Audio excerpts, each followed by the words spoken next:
కొంత గూగుల్ మనం చేసేసుకున్న తర్వాత మన హ్యూమన్ నాలెడ్జ్ కొంత అప్లై చేసి రెండు క్లబ్ చేసి చాట్ జీపీటీలో కనుక బెస్ట్గా సెర్చ్ చేస్తే మనకున్న కంటెంట్ ఏదైతే కావాలో అది బెస్ట్ అవుట్పుట్ ఇస్తుందని చెప్పేసి చెప్పొచ్చు. ఎగ్జాక్ట్లీ అండి. ఎందుకంటే ఇప్పుడు కంటెంట్ జనరేషన్కి మీడియా వాళ్ళైనా ఈవెన్ మా టీంలో కూడా నేనే చెప్తున్నా మన వీడియో పరంగా జెన్జీ ఎవరైనా చాట్ జీపీటీ బాగా వాడే వాళ్ళు ఉంటే Code9లోనే ఆపర్చునిటీస్ ఉన్నాయి.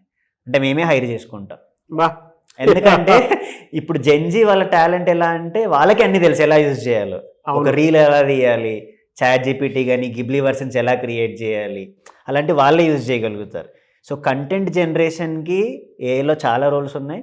ఈవెన్ Code9లో కూడా ఆపర్చునిటీస్ ఉన్నాయి.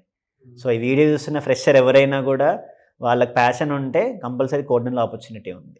జనరల్గా ఇది నేర్చుకుంటే బయట ఏ కంపెనీస్లో ఎక్కువ అవకాశాలు ఎక్కువ ఉంటాయండి?